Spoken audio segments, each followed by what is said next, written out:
Oke, baik. Bismillahirrahmanirrahim. Assalamualaikum warahmatullahi wabarakatuh.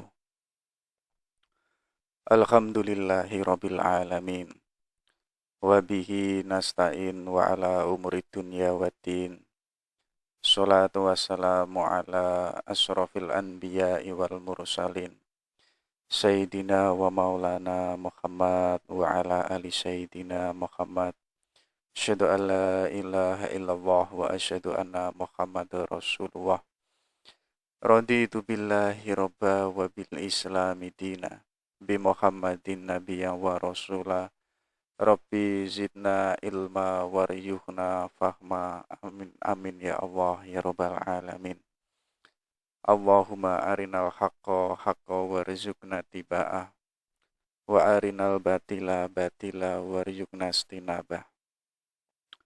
Oke, baik teman-temanku semuanya yang saya hormati. Kita lanjutkan lagi belajar kita pada malam hari ini. Kita ketemu atau tema hari ini kita lari ke era filsafat Yunani purba. Jadi para filosof yang itu prasokratis. Jadi fokusnya itu adalah mengkaji makrokosmos, mengkaji alam semesta. Jadi para filosof-filosof yang itu prasokratis biasanya itu pada umumnya itu mempertanyakan bahan utama alam semesta ini apa sih? Itu kan ada yang menyimpulkan bahwa bahan dasar alam semesta itu adalah air. Ada yang mengatakan dasar dari alam semesta itu adalah atom dan lain sebagainya. Kalau kita cermati hari ini, kalau kita pahami sekarang, rasanya kok lucu. Tapi kalau kita pahami betul, ternyata ada benernya. Coba teman-teman dicek itu, kalau seandainya alam semesta ini nggak ada air, itu kan nggak ada kehidupan. Bahkan seluruh entitas, seluruh makhluk yang ada di alam semesta ini, semuanya itu ada airnya. Manusia ada airnya, binatang ada airnya. Tumbuh-tumbuhan pun juga sama, ada airnya. Makanya kalau kita cermat, ternyata gagasannya itu ada benernya juga. Kalau misalkan di alam semesta ini nggak ada air, mungkin juga nggak ada kehidupan. Karena apa? Karena semuanya itu diliputi oleh air. Jadi setiap ide dan gagasan itu kalau teman-teman itu jeli, itu relevan pada masanya. Mungkin hari ini kedengarannya itu kelihatan aneh, tapi saat itu ide-ide tersebut itu sangat dibenarkan. Misalkan kayak teman-teman itu mengatakan bahwa alam semesta ini adalah unsurnya itu adalah energi. Mungkin hari ini itu bisa diterima. Mungkin teman-teman itu sudah neliti, sudah beberapa kali neliti, beberapa tahun dan lain sebagainya. Dan sampai titik menyimpulkan alam semesta ini adalah unsur utamanya itu adalah energi, ya kan? Kayak teman-teman mau kuliah, mau belajar, mau shopping dan lain sebagainya. Lu itu kan semuanya butuh energi. Apa sih hidup ini yang itu tidak butuh energi? Bahkan teman-teman tidur itu pun juga butuh energi. Bahkan teman-teman waktu galau, waktu sedih itu pun juga ada energinya. Ya, tapi mungkin idenya teman-teman tentang energi ini, ya, kalau misalkan satu abad yang akan datang, mungkin itu diketawakan sebagaimana kita hari ini mendengar kalau ada filosof purba mengatakan entitas alam semesta itu ada air, yaitu terdiri dari air, dari atom dan lain sebagainya, itu kan seakan-akan kita mengetawakan, merasa kok lucu. Loh, tapi zaman saat itu sangat absah, ya. Jadi apa? Kita itu memahami ide, pemikiran, dan lain sebagainya itu harus melihat juga basis pemikirannya saat itu. Sedangkan era filsafat purba itu fokusnya adalah makrokosmos, fokusnya itu adalah alam semesta. Jadi mempertanyakan inti pokoknya alam semesta ini apa? Ya, mungkin teman-teman bisa mengikuti ide-idenya yang demikian. Coba dipertanyakan ulang pada hari ini. Intinya alam semesta itu apa sih, terutama di era modern? Nah, nanti baru di era 300 sebelum Masehi, terutama eranya Sokrates, ya, itu pemikiran yang mulanya itu memikirkan alam semesta, ya, yang fokus pada alam semesta, sekarang sudah fokus pada yang namanya mikrokosmos, fokus pada yang namanya manusia. Jadi kemanusiaannya itu dikaji, dijadikan objek sekaligus menjadi objek untuk meneliti kemanusiaannya sendiri. Nanti kan kajian-kajian ini mulai menggagas yaitu moralitas, menggagas nilai, menggagas kemanusiaan, ya. Makanya Sokrates itu dikenal seorang filsuf, ada yang mengatakan juga mbahnya filsuf, yang itu mampu apa namanya, yang mulanya filsafat itu ada di atas langit, di tangannya Sokrates itu filsafat bisa turun ke bumi. Makanya apa? Sokrates ini dikenal seorang filsuf yang itu kabarnya itu apa? Sebagaimana kupu-kupu yang itu jalan ke sana kemari, ya. Sibuknya itu diskusi, mempertanyakan, mendialogkan apa sih itu kebenaran. Kamu kan sudah tahu kebenaran. Kebenaran itu apa? Cirinya bagaimana? Dan orang yang benar itu bagaimana? Kemudian banyak sekali Sokrates ini mempertanyakan ulang. Kamu tahu nggak apa itu adil? Lalu orang yang adil itu bagaimana? Adil yang objektif itu yang bagaimana? Loh, ini semua kan ranah-ranah filsafat, ya. Jadi yang mulanya filsafat itu ada di langit, di tangannya Sokrates ini filsafat itu sudah turun ke bumi, yaitu mengkaji manusia. Makanya Sokrates ini kan punya gagasan yaitu kebahagiaan, eudomania. Ya, jadi mempertanyakan kemanusiaan, yang dikejar manusia itu apa sih? Jadi gagasan ini nanti, ini kan dilanjutkan oleh muridnya, yaitu Plato.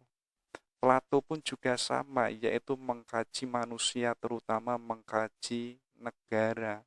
Teman-teman mungkin sudah mendengar, beliau kan punya buku yang disebut Politeia, ya. Jadi negara itu berdiri karena ada politik. Satu-satunya juga makhluk yang bisa berpolitik atau yang disebut zon politikon, ya. Jadi satu-satunya makhluk di alam semesta ini yang bisa menegakkan keadilan itu hanya manusia, jalannya dengan politik. Makanya Plato nanti kan punya gagasan untuk menegakkan keadilan di tengah masyarakat. Orangnya itu harus pinter, orangnya harus bijaksana, orangnya harus wise, ya. Yang layak menjadi raja siapa? Yaitu adalah filosof. Nanti pun gagasannya Plato ini dikembangkan oleh muridnya yaitu Aristoteles, ya. Jadi Aristoteles pun juga sama, pernah menggagas yaitu keadilan dan kebahagiaan. Loh, itu semua kan cirinya yang itu mengkaji kemanusiaan, lalu yang dikejar manusia itu apa? Ya. Jadi yang dikejar manusia kalau versinya Aristoteles, satu-satunya yang dikejar manusia itu adalah kebahagiaan. Kayak teman-teman hari ini sibuk kuliah, sibuk S1, sibuk S2. Lu itu bukan tujuan akhir. Tujuannya akhir itu adalah kebahagiaan. Kayak teman-teman hari ini kerja mati-matian, menabung saking banyaknya, ya. Tapi kalau enggak bahagia percuma. Jadi bagi Aristoteles, kebahagiaan itu puncak akhir yang itu menjadi tujuannya manusia. Jadi nanti gagasan yang mulanya prasokratis yang fokus pada alam semesta, dan di eranya Sokrates dan kawan-kawan, terutama murid-muridnya yang itu fokus mengkaji manusia, ide-ide besar ini nanti dibawa muridnya, diwarisi oleh muridnya Aristoteles. Jadi Aristoteles itu kabarnya pernah menjadi guru privat di istana, jadi mengajar seorang putra mahkota kerajaan saat itu, namanya itu Alexander the Great, ya. Jadi raja ini yang nantinya menjadi raja itu kan disinggung di dalam Al-Quran, yaitu Zulkarnain yang punya dua tanduk. Artinya apa? Raja Alexander ini menguasai timur dan barat. Itu kan saking luar biasanya. Nah, di tangannya Alexander ini, gagasan-gagasan gurunya terutama Aristotle ini dibawa yaitu ke timur dan ke barat. Makanya gagasan ini kan terkenal dengan apa? Yaitu dengan Helenisme. Jadi apa namanya? Penyebar luasan besar-besaran saat itu, yang saat itu wilayah sudah dikuasai oleh Alexander the Great, dan ide-ide ini disebarluaskan oleh seorang raja Alexander ini. Oke, itu mukadimahnya. Sekarang hari ini kita mengambil salah satu seorang filsuf purba, namanya itu Empedokles, ya. Jadi beliau ini lahir di Akragos.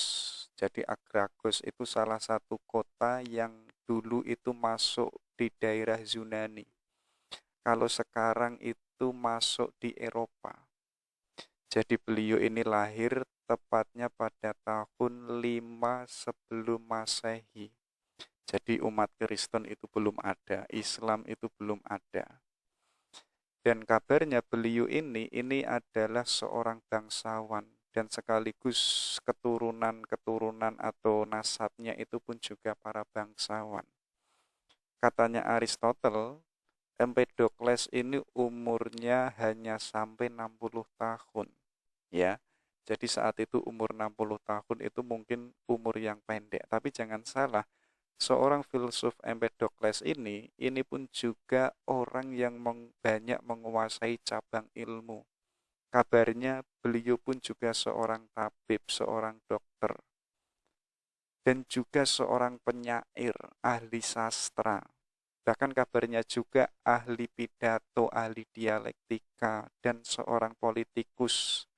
Dan kabarnya juga beliau ini ada yang menceritakan beliau ini punya keajaiban, jadi semacam mukjizat.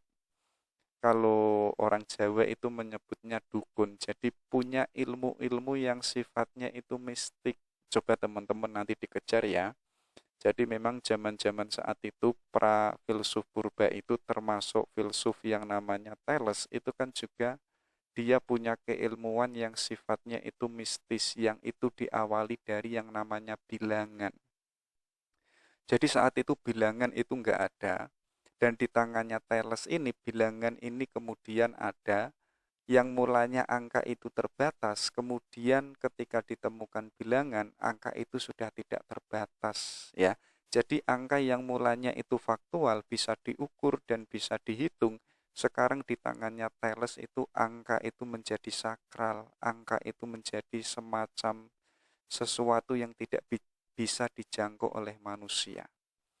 Jadi kita kembali ke Empedokles. Jadi ada beberapa gagasan termasuk para filsuf yang itu punya keajaiban-keajaiban tersendiri atau semacam mukjizat.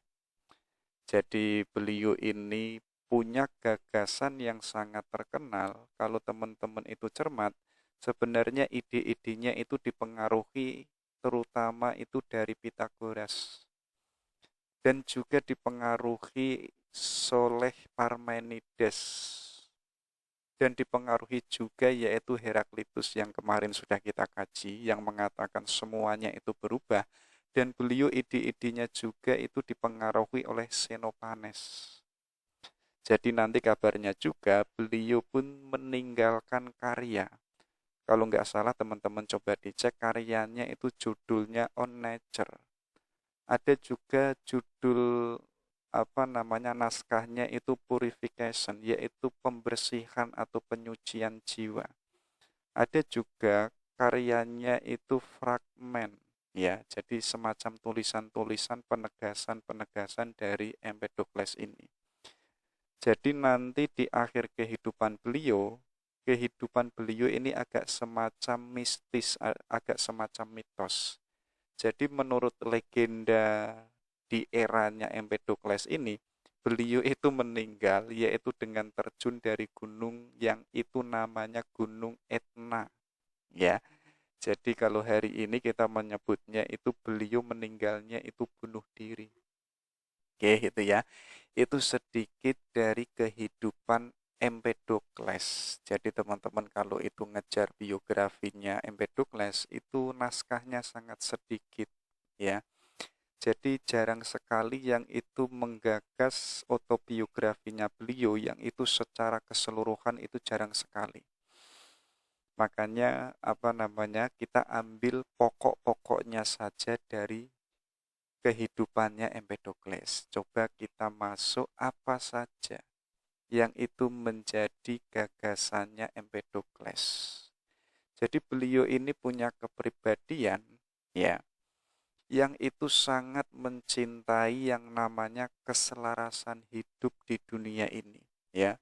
Jadi hidup kalau itu selaras itu kan enak. Kita bisa melihat diri kita sebagai manusia dan kita bisa melihat orang lain pun juga sebagai manusia. Kalau kita bisa menyadari itu, aku manusia dan kamu manusia, insya Allah pasti yang kita lakukan itu adalah sesuatu yang baik. Karena apa? Karena kita itu bisa melihat orang lain sebagaimana kita bisa melihat diri kita. Kenapa kok hari ini ada kekerasan, ada intimidasi, ada kezoliman, dan lain sebagainya? Mungkin subjeknya itu belum bisa melihat dirinya sebagai manusia. Sekaligus apa? Tidak bisa melihat orang lain sebagai manusia. Makanya Empedokles itu menegaskan, ayo kita hidup yang itu mencintai keselarasan hidup, ya. Jadi apa, kita ini sama loh ya, kita itu enggak beda, kita itu sebagai manusia yang kedudukannya itu sama. Kamu punya akal, saya pun juga sama punya akal, ya. Jadi kalau dalam Islam itu kan enggak ada yang namanya derajat tinggi dan derajat rendah, semuanya itu sama. Orang Eropa yang Islam, orang Jawa yang Islam, apalagi orang Afrika yang Islam, itu kedudukannya itu sama, rasnya itu sama, etnisnya itu sama, orangnya pun juga sama. Yang membedakan itu apa? Kualitas ketakwaan kita.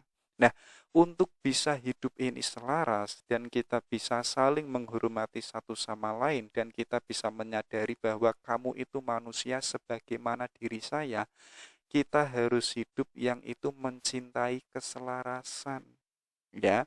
Jadi kalau kita itu bisa mencintai hidup yang itu selaras, kita akan bisa saling menolong, ya. Kita bisa saling menghormati, kita bisa saling membantu satu dengan yang lainnya, ya. Jadi itu yang diharap-harapkan oleh Empedokles. Makanya beliau ini sangat nggak suka atau sangat menentang yang namanya apa? Yang namanya itu kebencian, ya. Jadi kebencian itu kan merusak. Kalau katanya Imam Syafi'i itu apa? Kebencian itu sebagaimana kita itu meminum racun. Tapi kita itu mengharap yang mati itu orang lain. Loh, padahal yang meminum racun itu adalah diri kita. Otomatis yang rusak, yang mati itu adalah diri kita. Tapi kita kok mengharap orang lain itu rusak, orang lain itu mati. Loh, padahal yang minum racun itu diri kita. Ya, maksudnya apa? Kebencian itu adalah semacam musuh atau sesuatu yang merusak yang itu ada di dalam diri kita, bahkan merusak diri kita sendiri. Bahkan kalau di dalam diri kita itu ada kebencian, ya, maka yang keluar aktualisasi yang ada di dalam diri kita itu pun juga akan merusak orang lain, termasuk apa? Termasuk merusak diri kita sebagaimana kita tadi, kita sebagaimana itu meminum racun. Tapi apa? Tapi kita punya harapan yang mati itu orang lain. Makanya apa? Kebencian, sadarilah bahwa kebencian ini hakikatnya merusak jiwa kita, merusak moralitas kita. Jadi kalau teman-teman itu memakai kacamatanya para sufi, itu kan ada istilah tazkiyatun nafs. Di antaranya yang untuk kita matikan, yang untuk kita basmi atau yang untuk kita hindari itu adalah sifat benci. Jadi selama orang itu kok mindsetnya masih ada hatred atau kacamatanya itu masih ada kebencian, yuk kita nggak bisa hidup selaras, ya.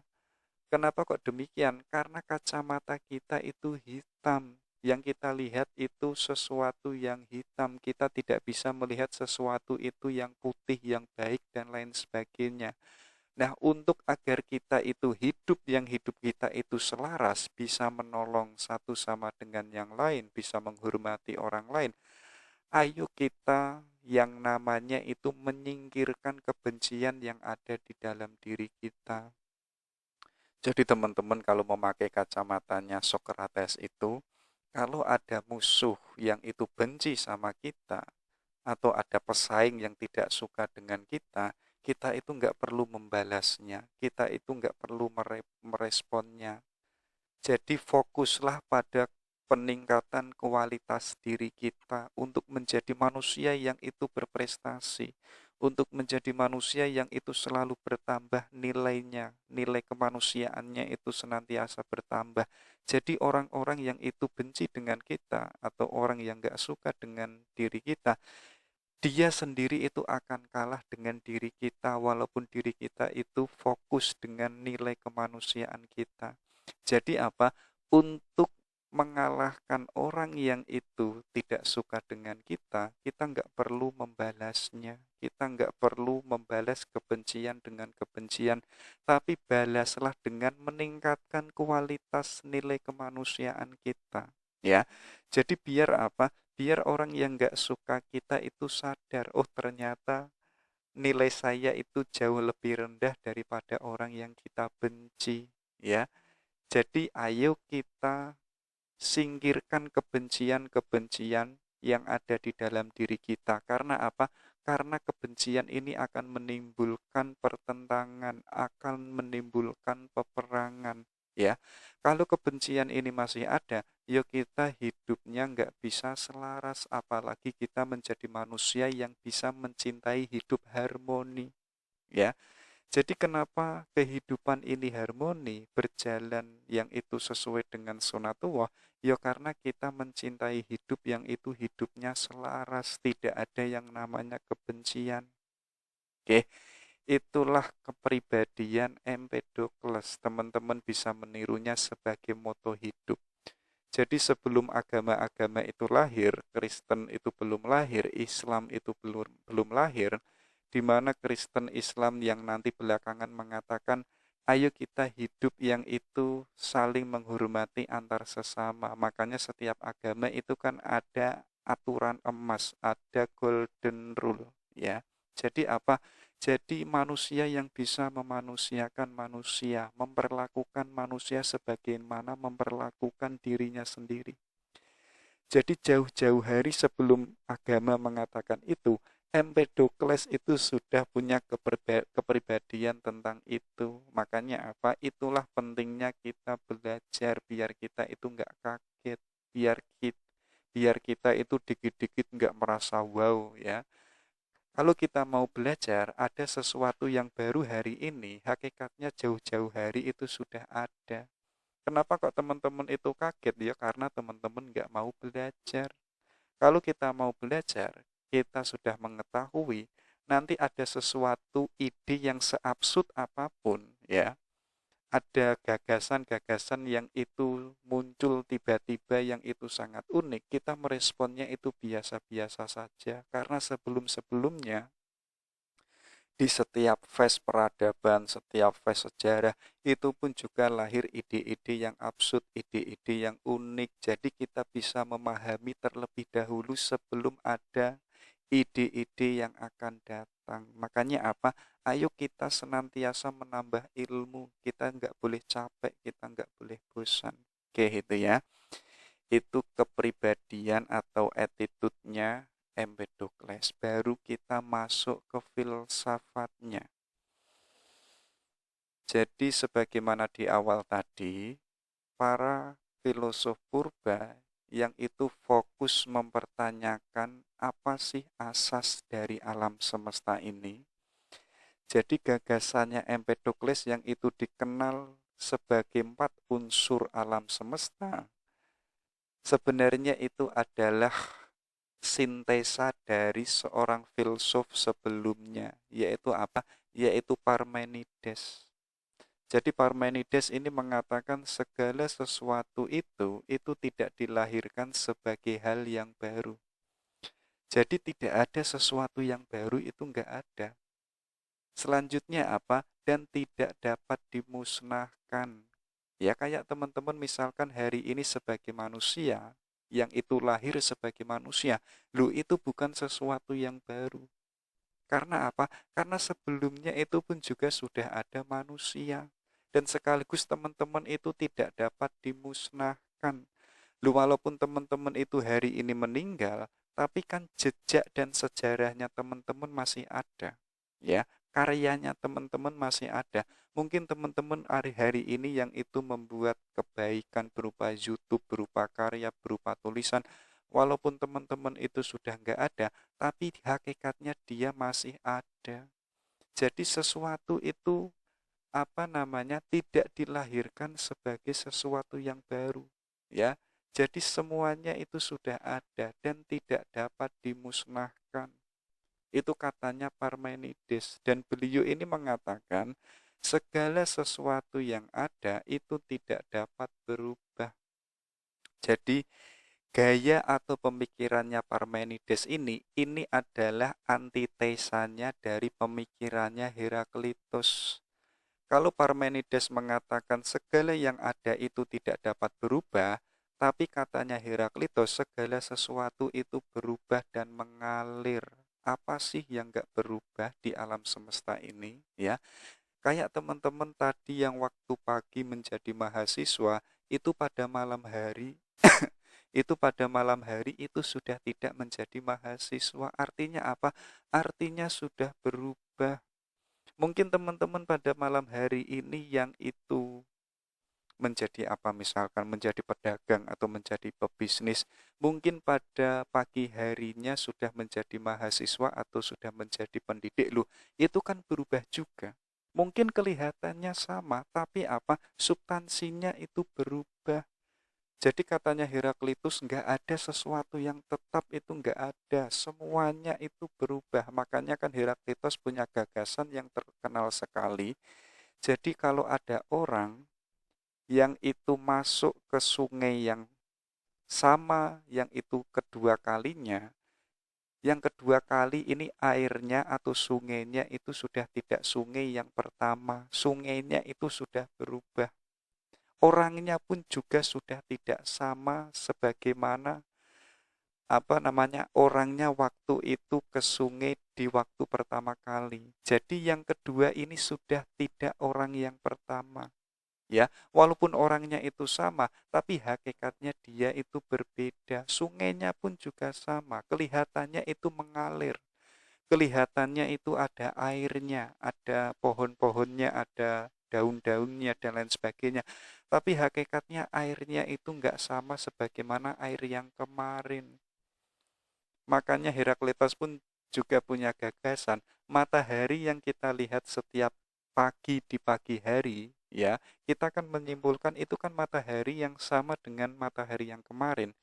Itu bagi Heraklitus itu adalah matahari yang itu sudah tidak sama dengan matahari yang kemarin, ya.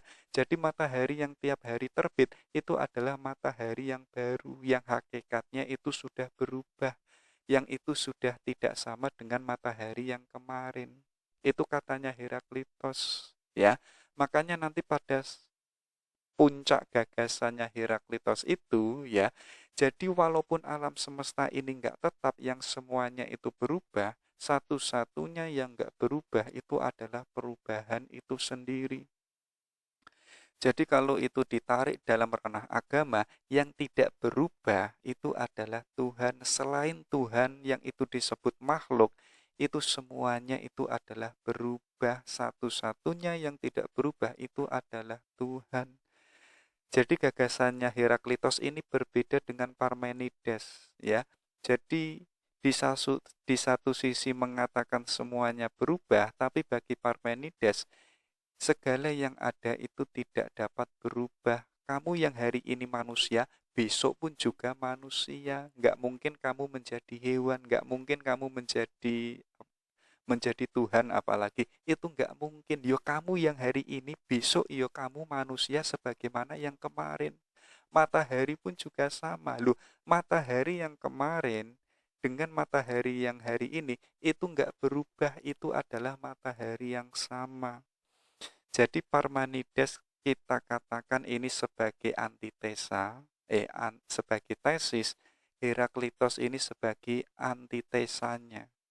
Jadi kalau kita memakai kacamatanya Hegel, semua yang namanya kehidupan ini termasuk gagasan, termasuk pemikiran itu tidak bisa keluar yang namanya tipologi dialektika, yaitu apa? Yaitu ada tesis, ada antitesa, ada yang namanya sintesa. Kayak teman-teman hari ini yang laki-laki atau teman-teman yang hari ini jomblo itu sebagai tesa. Nanti teman-teman besok itu punya cewek atau yang cewek itu punya cowok itu sebagai antitesa. Akhirnya apa? Akhirnya teman-teman itu punya tujuan yang sama bersama ceweknya, punya kehidupan yang baru sampai menikah. Ya, saat dia menikah, lahir sesuatu yang baru yang itu disebut sintesa. Mungkin lahir yang namanya anak, mungkin punya rumah yang baru, mungkin punya harapan-harapan yang baru. Itu lahir karena ada tesa dan antitesa. Jadi Empedokles ini mengambil sintesa ya dari Parmenides dan Heraklitos yang itu punya pandangan yang berbeda.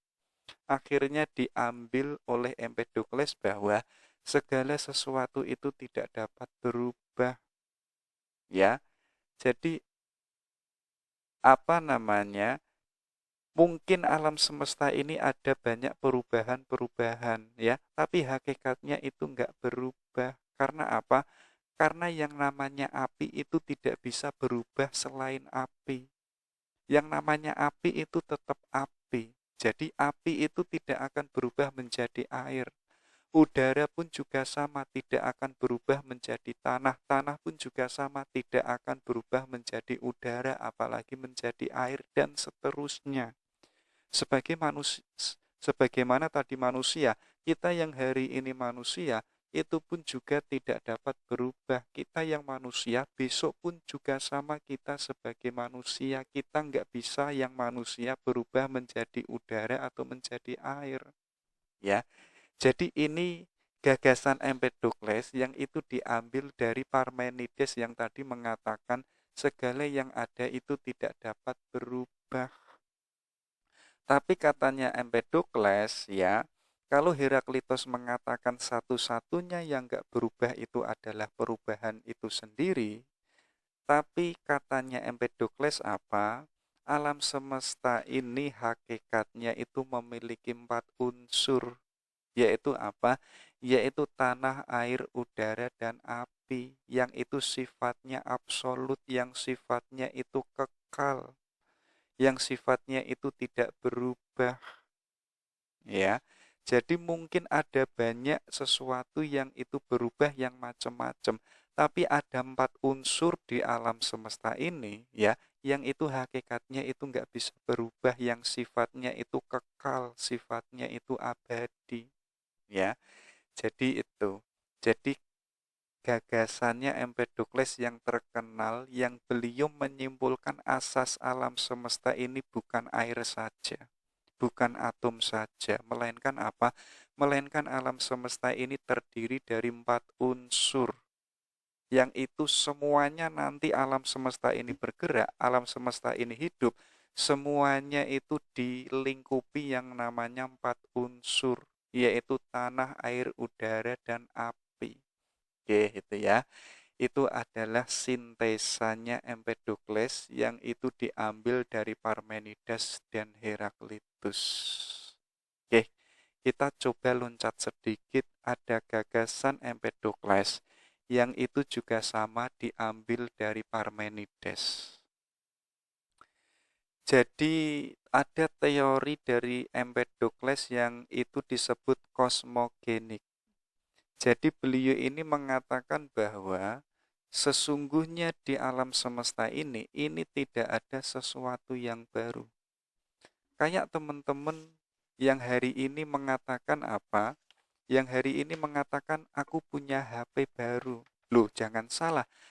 Teman-teman mengatakan HP ku baru. Sebelumnya HP-nya itu sudah ada di counter. Ya. Dan semua manusia itu punya HP. Baru ketika teman-teman mengatakan aku membeli HP dan ini HP baru.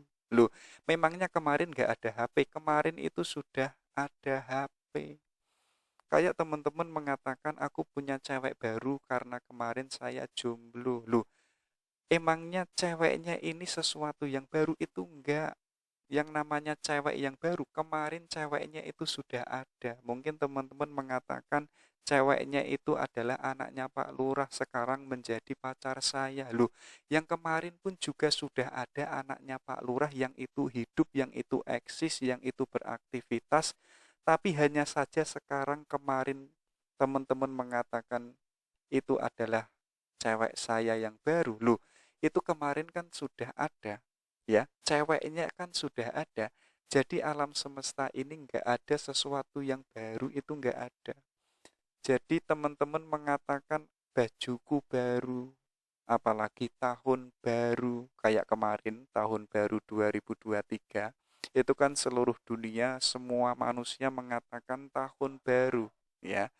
Itu yang melabeli itu adalah manusia, hakikatnya itu enggak baru. Hakikatnya yang kemarin kita mengatakan tahun baru, loh, sebelum-sebelumnya pun juga ada tahun baru. Ya, kayak teman-teman apa misalkan punya istri baru, ya. Loh, istri baru itu bukan sesuatu yang baru. Mungkin kemarin itu pun juga istrinya orang lain atau istrinya temennya. Sekarang dia bercerai, sekarang menjadi istrinya teman-teman. Loh, itu kan bukan sesuatu yang baru, ya.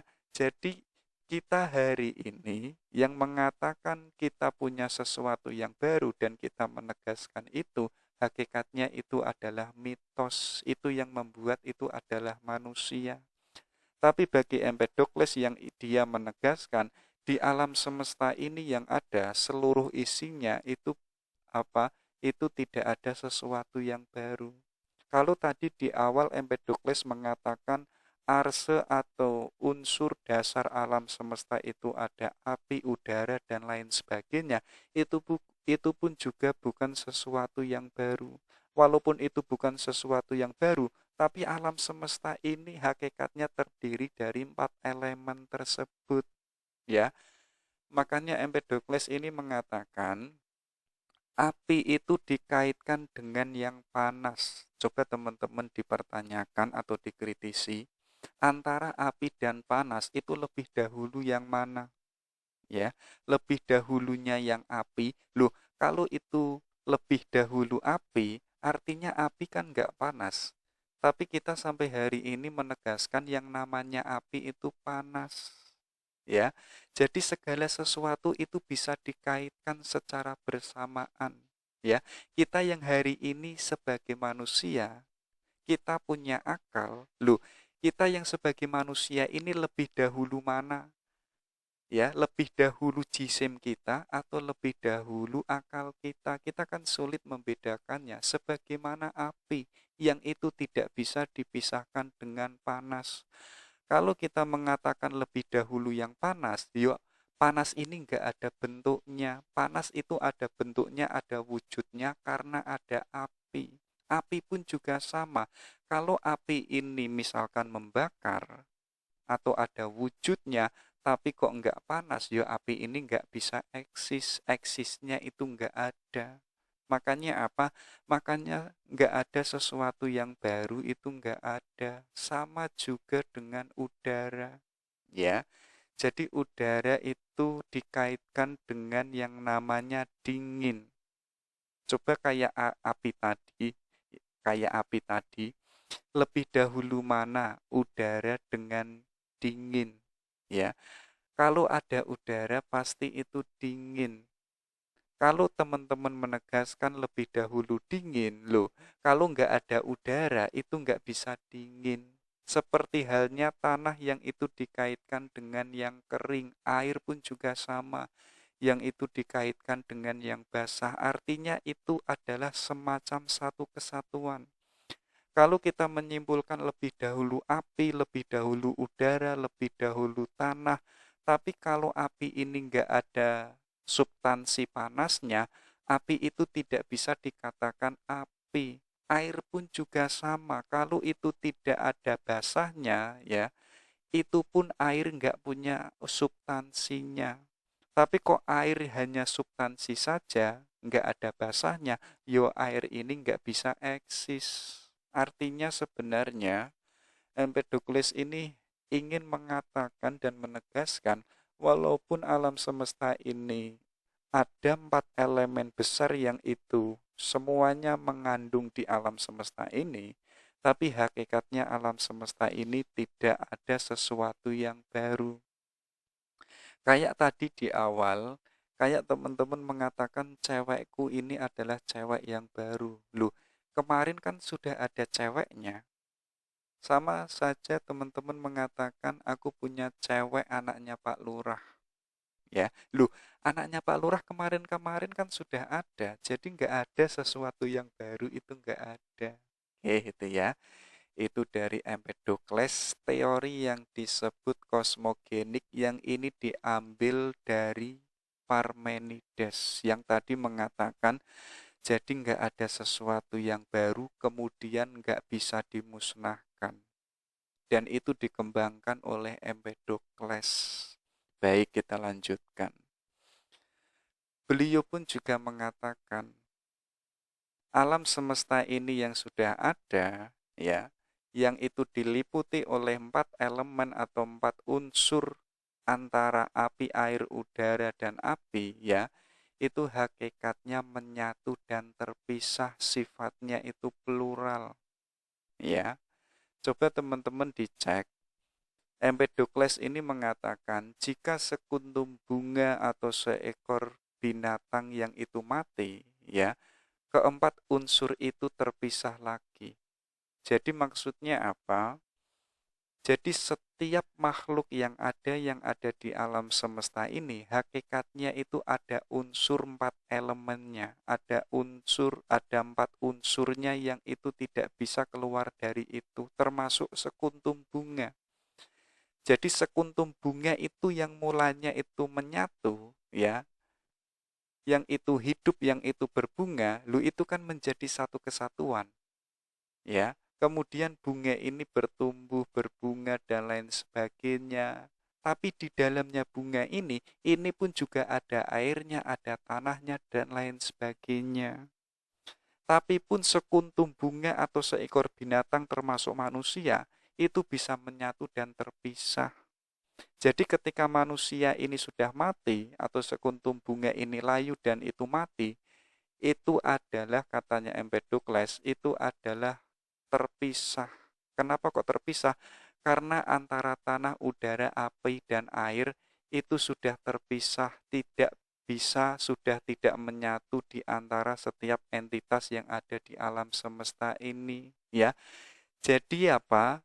Tadi kan di awal Empedokles mengatakan 4 elemen ini sifatnya itu abadi dan kekal, ya.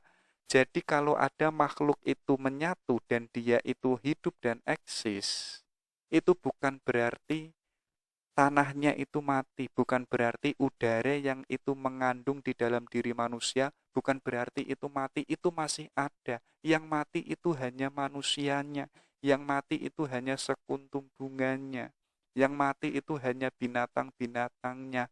Tapi apa? Tapi yang namanya tanah, udara, api yang itu tadi menyatu di dalam diri setiap makhluk, kemudian itu terpisah. Walaupun itu terpisah, tapi tetap abadi, tetap ada. Yang mati itu hanya apa? Yang mati itu hanya makhluk. Itu ya. Jadi beliau ini ingin menegaskan bahwa ada sesuatu yang ada di alam semesta ini itu bisa menyatu dan terpisah. Makanya beliau pun juga menegaskan jika seorang pelukis itu mempunyai satu warna saja, misalkan mempunyai warna merah, dia itu tidak dapat melukis pepohonan yang hijau. Jadi Empedokles ini menegaskan untuk kita itu bisa melukis sesuatu yang itu sempurna, kita kalau hanya mengandalkan satu warna saja, ya kita nggak bisa melukis dan lukisan kita itu nggak sempurna. Dan untuk lukisan kita itu sempurna, kita butuh banyak warna, kita butuh banyak bahan, kita butuh yang namanya substansi yang itu tidak hanya satu. Maksudnya apa? Kita butuh yang namanya tanah, udara, api, dan air. Kita baru bisa yang namanya melukis pepohonan. Jadi maksudnya apa? Pohon dan lain sebagainya, makhluk-makhluk hidup dan lain sebagainya, dia bisa hidup karena dilingkupi 4 elemen besar yang itu menyatu ada di alam semesta. Ada yang namanya kehidupan, ada yang namanya aktivitas dan lain sebagainya. Kenapa kok ada aktivitas, kenapa ada kehidupan? Ya karena ada sesuatu 4 yang tadinya terpisah, itu menyatu, ya, menyatu di alam semesta, menyatu di manusianya, menyatu di setiap makhluk-makhluk yang ada, bahkan di tumbuh-tumbuhan. Tapi kok alam semesta ini kok hanya ada air, ya, kok alam semesta ini kok hanya ada udara saja, ya kita tidak akan menjadi makhluk yang sempurna, kita tidak akan bisa menjadi makhluk yang itu bisa eksis. Alam semesta ini pun juga sama. Kalau hanya ada air saja, alam semesta ini nggak lengkap. Alam semesta pun juga nggak sempurna. Kenapa alam semesta ini sempurna? Ya karena ada 4 elemen besar yang itu menyatu yang itu menyatu di alam semesta yang besar ini. Jadi nanti kalau ada kehidupan, ada manusia, ada makhluk yang itu mati, itu adalah keterpisahan antara tanah, udara, api, dan air. Ya, walaupun 4 elemen ini terpisah pada setiap makhluk, tapi hakikatnya 4 elemen ini tetap abadi. Mereka itu hanya berpisah. Ya, tapi nanti kok mereka itu menyatu lagi, lahir yang namanya kehidupan lagi. Ya, sebagaimana tadi Empedokles itu mengatakan, nggak ada sesuatu yang baru. Kehidupan pun juga sama, nggak ada sesuatu kehidupan yang baru, itu nggak ada. Karena apa? Karena kehidupan ini bisa berjalan dan bisa hidup karena ada 4 elemen besar. Sedangkan 4 elemen besar ini tidak bisa dipukul rata mana yang paling baru, itu nggak bisa. Kayak tadi teman-teman di awal ya sudah diterangkan, lebih dahulu mana antara api dan panas, kita kan sulit untuk menjawabnya, ya.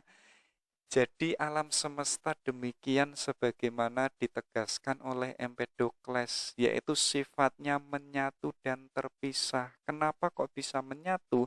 Ya karena ada kesatuan antara tanah, udara, api, dan air.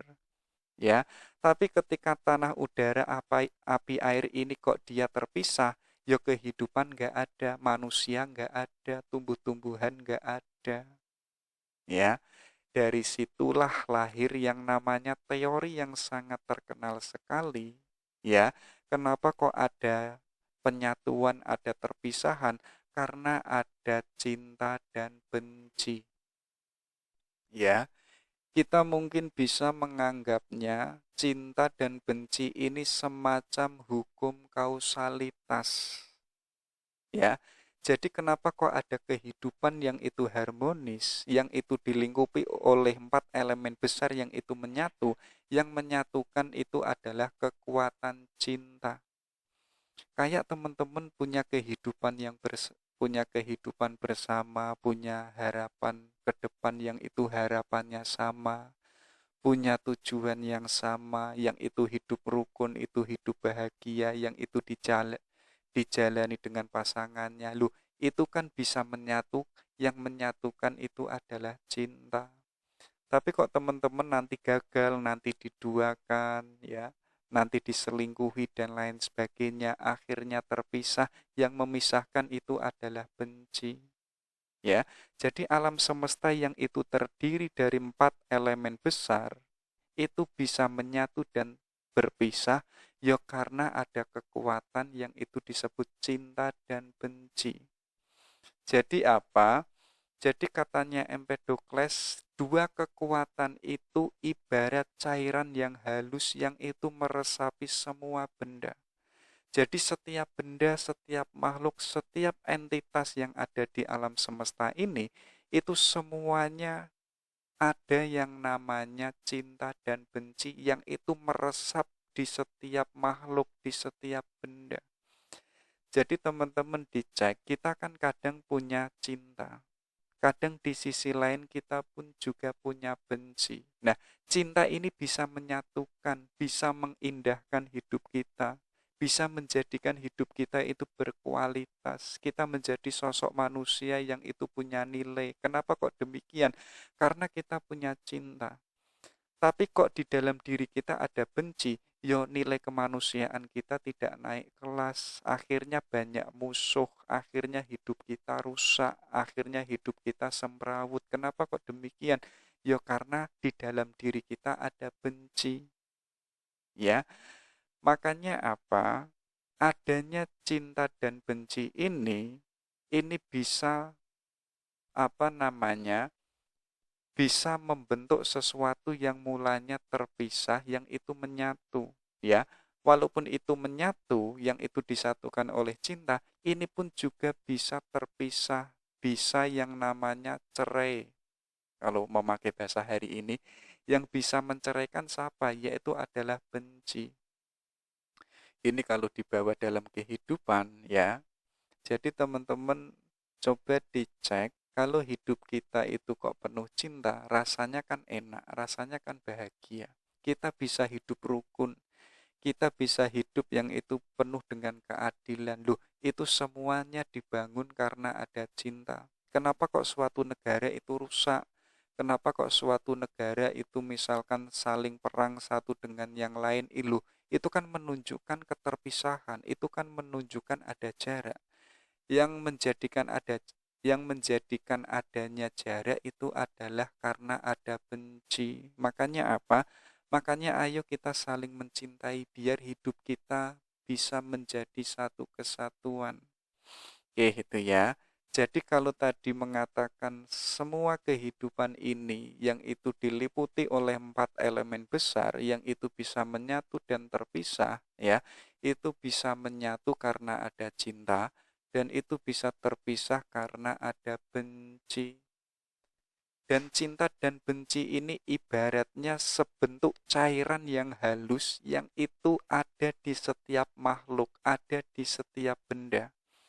Kayak tadi Empedokles menyebutkan seperti sekuntum mawar, ya. Sekuntum mawar itu hidup berbunga, subur dan lain sebagainya. Itu kan satu kesatuan, ya.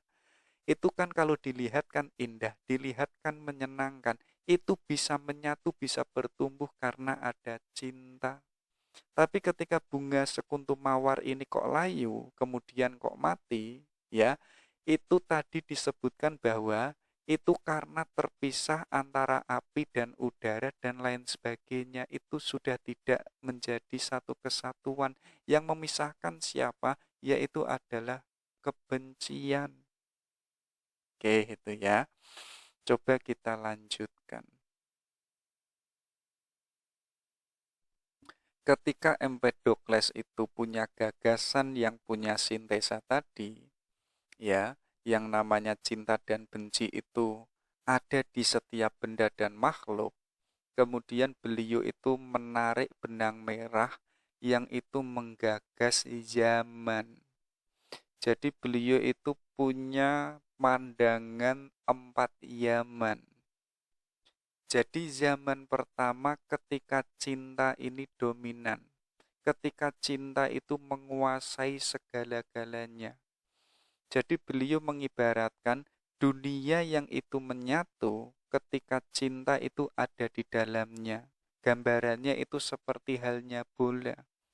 Jadi bola itu kan sebentuk melingkaran, ya.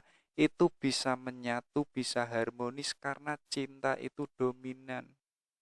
Semua elemen-elemen yang itu berbeda, semua jenis-jenis makhluk yang itu terpisah, itu semuanya bisa disatukan, bisa disempurnakan sebagaimana bola. Yang menyatukan itu adalah cinta. Ini adalah zaman pertama. Ketika itu cinta dominan, ya, cinta itu tidak bisa eksis. Ketika cinta itu dominan, kebencian itu nggak bisa eksis. Jadi kebencian itu ada di ujung atau dikesampingkan.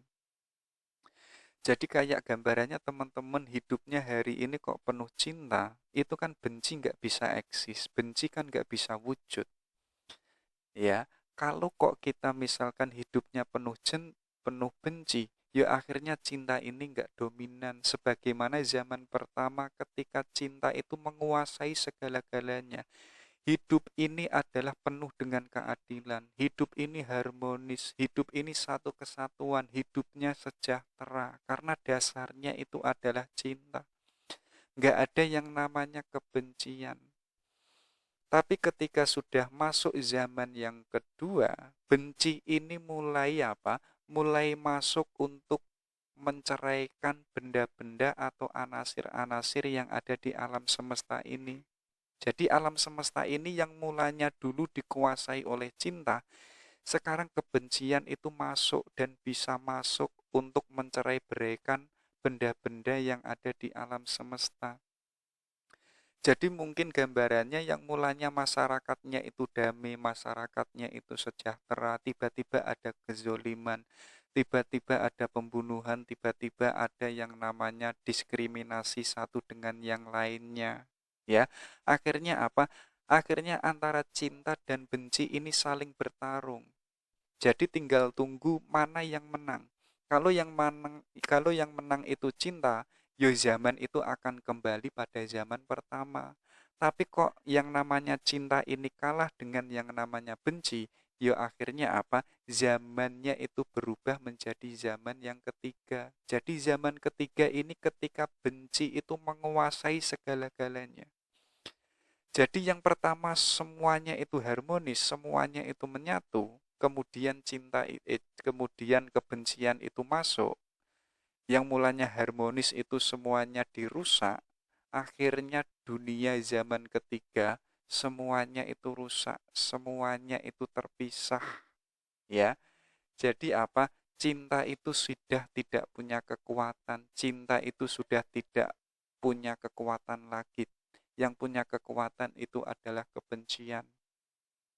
Jadi teman-teman coba bisa mengibaratkan, mungkin gambarannya itu seperti negara yang isinya itu adalah perang, yang isinya itu penuh dengan kezoliman, penuh dengan intimidasi, penuh dengan bunuh, saling membunuh dan lain sebagainya.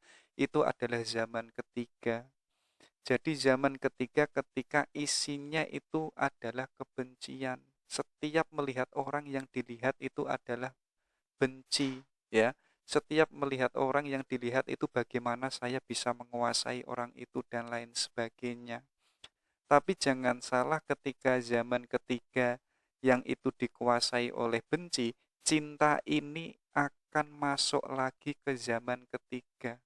Ketika ini cinta sudah masuk, kalau cinta ini bisa dominan dan bisa menguasai alam semesta, lahir yang namanya zaman keempat. Jadi apa? Ketika cinta itu masuk kembali hingga timbul situasi yang itu sejajar dengan zaman kedua. Ya, jadi kembali lagi tarung antara benci dan cinta. Kalau yang cinta ini menang, kalau cinta ini kok menang, ya akhirnya zaman itu adalah zaman pertama di mana semua masyarakat, semua elemen-elemen yang ada di alam semesta ini hidup secara harmonis. Tapi kok yang dominan itu benci, ya sudah, tidak lahir yang namanya kehidupan yang harmonis, tidak akan lahir yang namanya keadilan. Jadi alam semesta ini bisa menyatu dan bisa terpisah, ya. Itu yang memisahkan antara cinta dan benci sebagaimana kehidupan kita hari ini. Oke, itu ya. Itu gambarannya zaman yang itu diambil dari dua entitas yang itu menguasai alam semesta tadi. Oke, kita lanjutkan. Kita masuk ke epistemologi.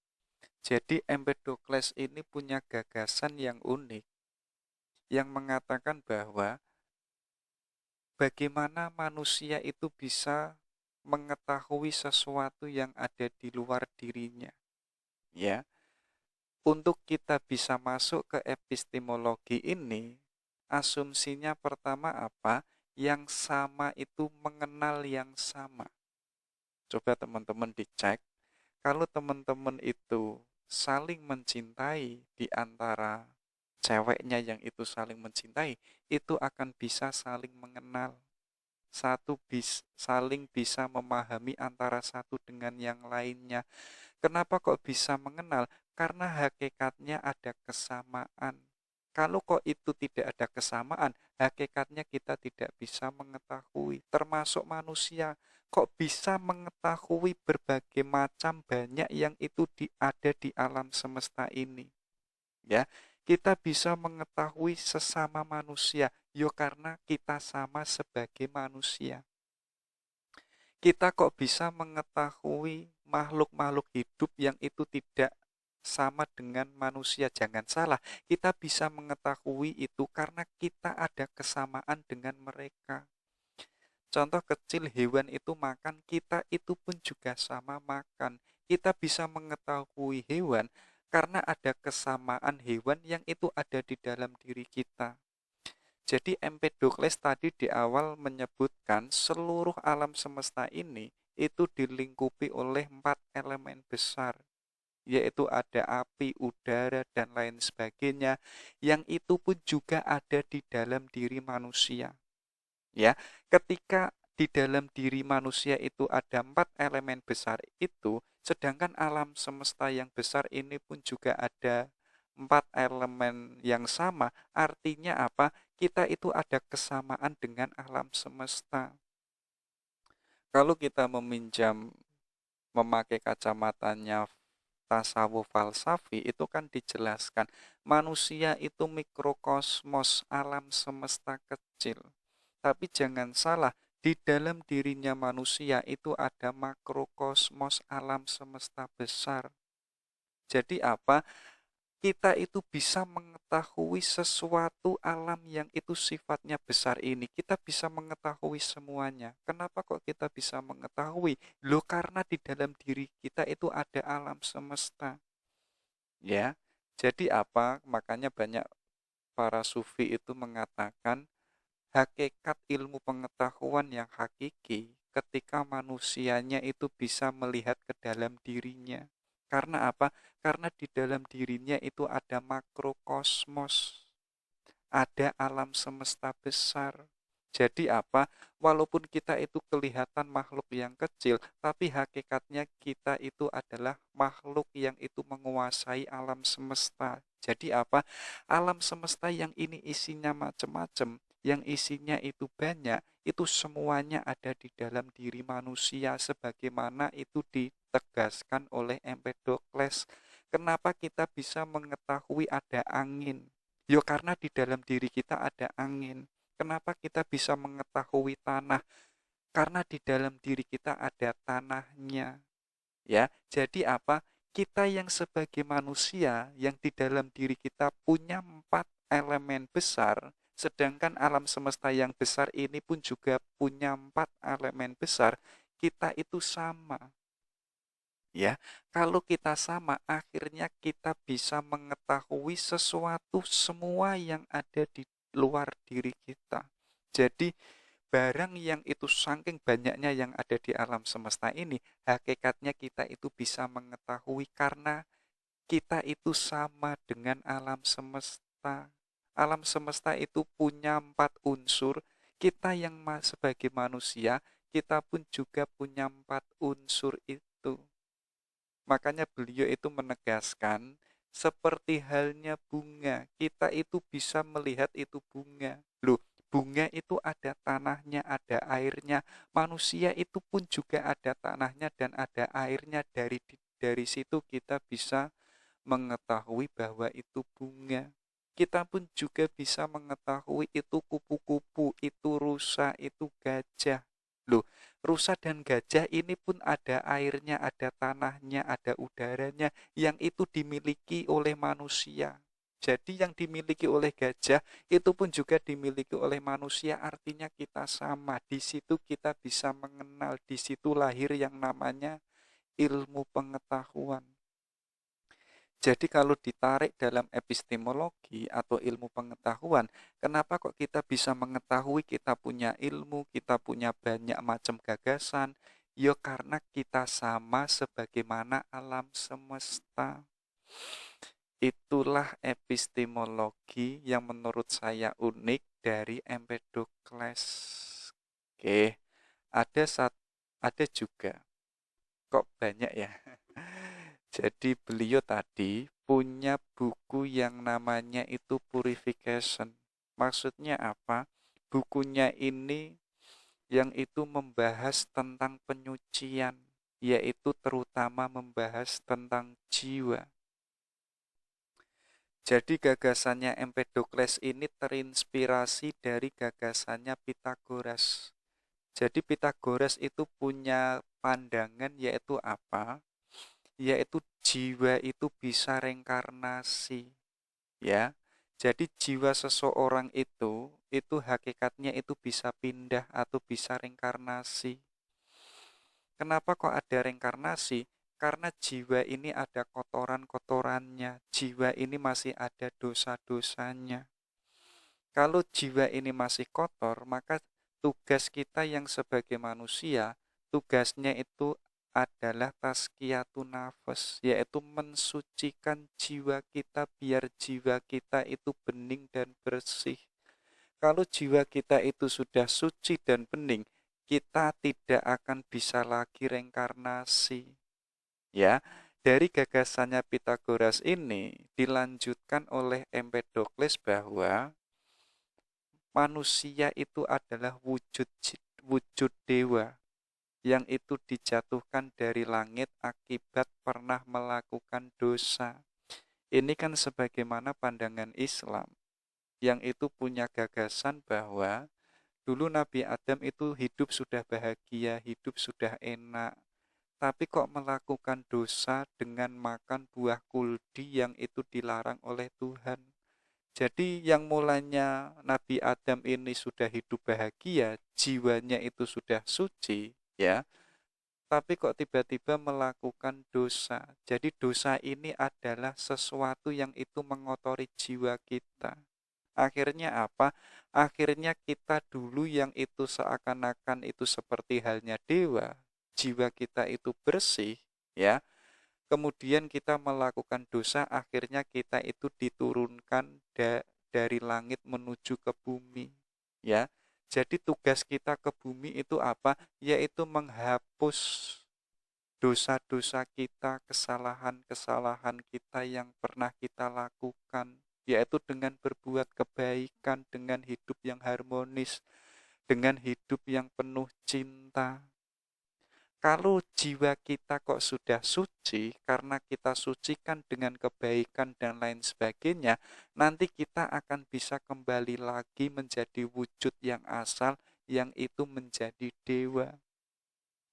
Jadi wujud kita yang hari ini sebagai manusia, itu adalah tanggungan kita untuk membebaskan dosa-dosa kita yang pernah kita lakukan.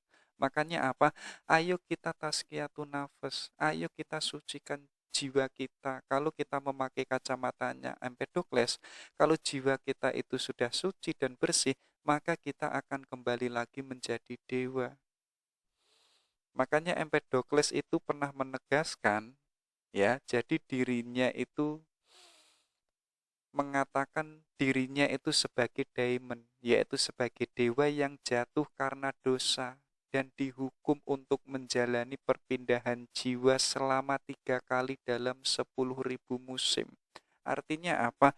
Untuk Empedokles yang selama hidupnya dulu, yang dia menganggap dirinya itu dulunya seorang dewa, ya, kemudian dijatuhkan di alam dunia ini, yang itu ditugaskan untuk membersihkan jiwanya, yang jiwanya ini berpindah-pindah atau berengkarnasi. ya. Jadi yang mulanya itu jiwanya tumbuhan, kemudian menjadi ikan, kemudian menjadi burung, kemudian binatang, dan yang terakhir itu menjadi manusia. Dan itu katanya Empedokles apa? Yang itu selama 3 kali dalam 10.000 tahun, 10.000 musim. Jadi jiwanya itu bisa menjadi tumbuhan, bisa menjadi ikan, burung, dan lain sebagainya. Puncaknya itu adalah manusia. Ya, jadi untuk kita yang itu menjadi manusia, ayo kita sucikan jiwa kita. Kita masih ada tanggungan. Yaitu apa? Yaitu penyucian jiwa. Jadi kalau memakai kacamatanya Empedokles, untuk pembersihan jiwa kita ini, yuk kita jangan makan yang itu makan daging hewan. Ya, kita nggak boleh yang namanya makan-makan yang itu ada nyawanya. Baru di situ kita akan memperoleh status yaitu sebagai daemon. Kita akan menjadi status yang tidak manusia lagi, tapi apa? Status kita itu adalah dewa karena jiwa kita itu sudah suci. Karena jiwa kita itu sudah bening. Tapi kok jiwa kita masih kotor, jiwa kita masih punya dosa dan lain sebagainya, yo kita akan reinkarnasi, jiwa kita akan berpindah-pindah. Kenapa kok jiwa kita berpindah-pindah? Yo karena kita selama hidup kita nggak optimal. Selama kita hidup kita masih menanggung yang namanya noda hitam, kita masih menanggung yang namanya dosa. Ketika jiwa kita ini mati, ya, atau jasad kita mati dan jiwa kita ini terpisah karena masih membawa yang namanya dosa dan titik-titik hitam, akhirnya jiwa ini dikembalikan ke dunia, yaitu bisa menjadi tumbuhan, bisa menjadi hewan, bisa menjadi manusia. Tapi kok nanti kita mati lagi, jiwa kita masih membawa yang namanya kotoran-kotoran lagi, ya kita nggak bisa menyatu, tidak bisa menjadi dewa. Kita reinkarnasi, hidup kembali lagi, sampai nanti jiwa kita itu betul-betul jernih dan bersih, baru kita nggak bisa lagi reinkarnasi. Karena apa? Karena kita sudah levelnya itu diamond, level kita itu adalah dewa. Kalau kita memakai kacamata para sufi, ya, jiwa kita itu sudah menyatu dengan Tuhan. Kita nggak bisa hidup kembali. Kita sudah tidak punya yang namanya noda-noda hitam. Ketika manusia itu sudah tidak punya noda-noda hitam, jiwa kita sudah bisa menyatu dengan Tuhan. Kalau memakai kacamatanya Mansur Nahalats, ya, kita itu bisa al-hulul, ya. Jadi antara aku yang sebagai manusia itu sudah nggak ada, yang ada itu Tuhan. Oke, itu ya, itu penyucian. Oke, terakhir ada pandangan yaitu dari Galen, ya. Jadi Galen ini adalah seorang dokter yang itu hidup pada masa Kaisar Romawi. Kalau nggak salah hidupnya itu pada tahun 216 Masehi. Jadi beliau ini punya gagasan yang unik, yang itu terinspirasi dari Empedokles. Ya, jadi Empedokles kan tadi punya gagasan yaitu apa?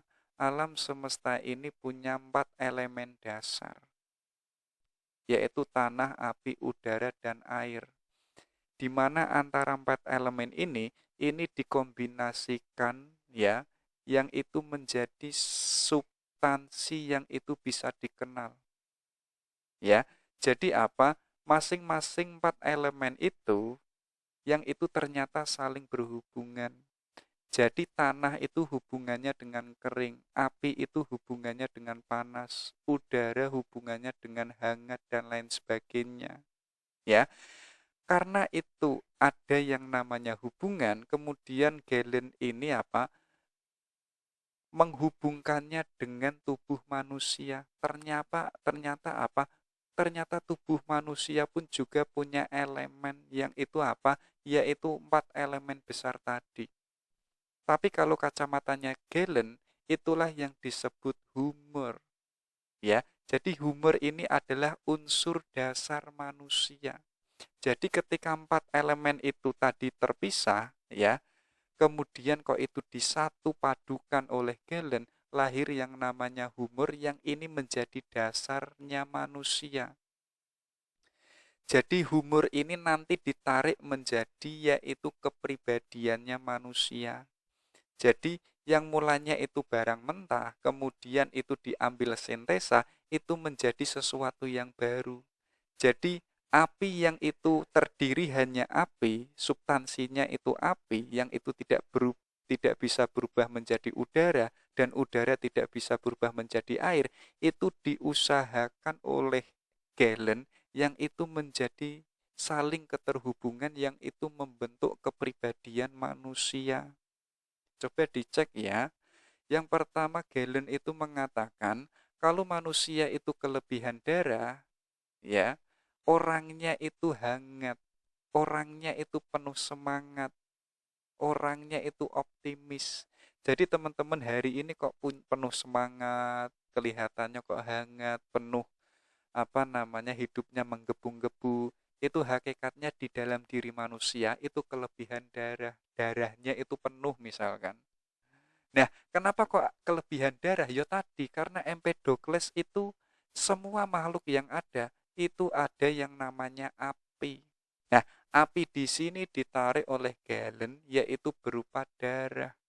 Jadi kalau kita itu penuh dengan darah, ya akhirnya hidup kita itu semangat. Yang kedua apa? Kalau manusia itu kelebihan empedu hitam, ya, kepribadian orangnya itu kelihatan sedih dan kelihatan takut, dikit-dikit takut, ya, mau nembak cewek takut kalau ditolak, mau kuliah takut kalau nggak menguasai teori-teorinya dan lain sebagainya, ya.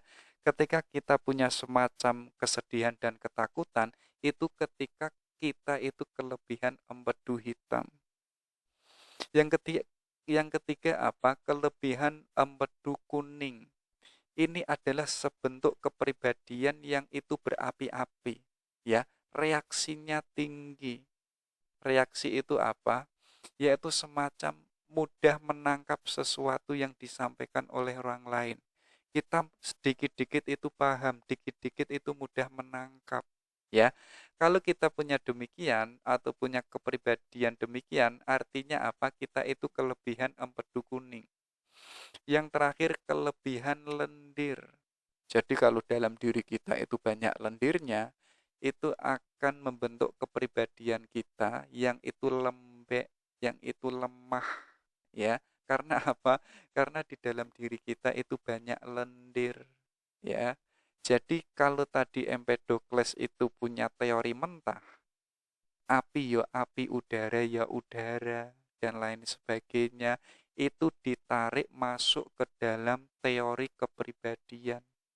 Dan itu bisa dibaca pada kepribadiannya manusia. Kalau manusianya itu penuh semangat, berarti apa? Berarti dirinya itu kelebihan darah. Kalau manusianya kok itu kelihatan lembek, kelihatan lemah, artinya di dalam dirinya itu banyak lendir. Nah, teori ini nanti yang menginspirasi penelitian sains modern, ya, terutama dalam bidang biokimia. Khususnya yaitu membahas kepribadian dan mentalitas. Jadi the four temperament yang membahas 4 kepribadian manusia. Jadi itu Claudius Galen yang terinspirasi dari ide-idenya Empedokles. Jadi ditarik pada teori kepribadian. Oke, terakhir. Katanya Empedokles, beliau ini mengatakan, jangan percaya apa yang ditangkap oleh indramu. Jadi kamu hari ini menangkap apa yang itu ditangkap oleh indramu, kamu jangan percaya. Pasti itu menipu, pasti itu bukan sesuatu yang sifatnya benar, itu enggak.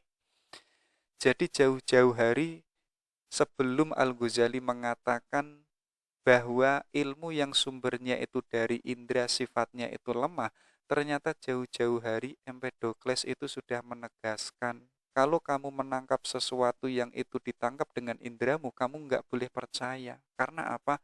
Karena indramu itu lemah. Sedangkan yang kamu tangkap yang ada di alam semesta ini, sifatnya itu berubah-ubah. Kayak teman-teman melihat anaknya Pak Lurah itu adalah yang paling cantik. Loh, kita bisa menyimpulkan itu karena kita melihat anaknya Pak Lurah cantik. Tapi nanti ketika kita kuliah S1, S2, baru kita melihat dengan alat indera, ternyata apa yang kemarin saya simpulkan anaknya Pak Lurah itu cantik, ternyata nggak cantik-cantik amat, ternyata masih ada banyak perempuan-perempuan yang itu jauh lebih cantik. Jadi kita nanti akan menemukan perbedaan-perbedaan kalau kita itu hanya mengandalkan alat indera kita yang itu bisa menipu kita. Kayak teman-teman mengatakan cewekku itu paling cantik. Ya, kenapa kok demikian? Yo karena teman-teman hanya melihat ceweknya. Misalkan teman-teman matanya itu melihat seluruh cewek-cewek yang ada, pasti tidak mengatakan ceweknya itu yang paling cantik. Nanti melihat lagi ternyata ada yang jauh lebih cantik dan lain sebagainya. Artinya apa? Artinya indera ini tidak bisa dijadikan alat untuk menemukan kebenaran.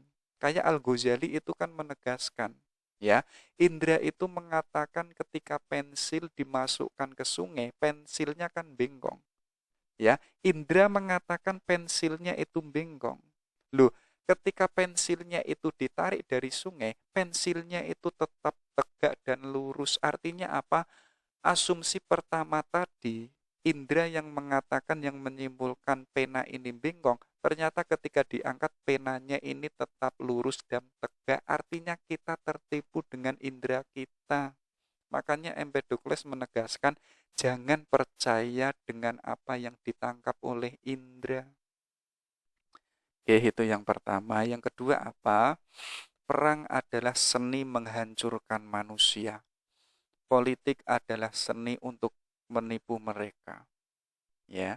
Jadi untuk menghancurkan manusia, teman-teman itu kalau ingin menghancurkan, menjatuhkan manusia, belajarlah seni. Yaitu apa? Yaitu seni bertempur, seni perang.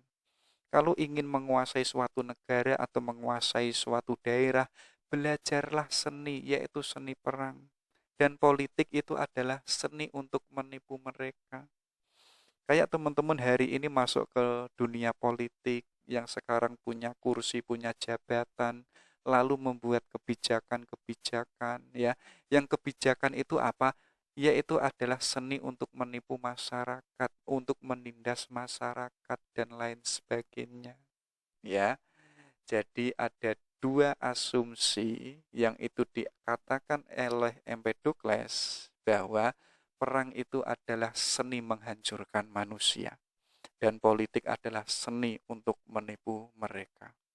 Oke, itu ya.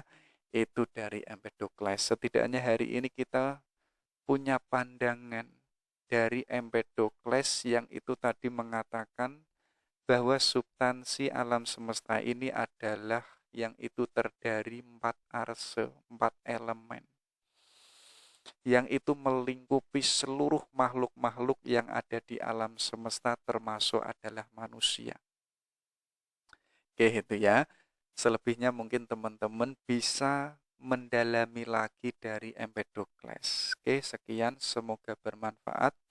Kita akhiri. Assalamualaikum warahmatullahi wabarakatuh.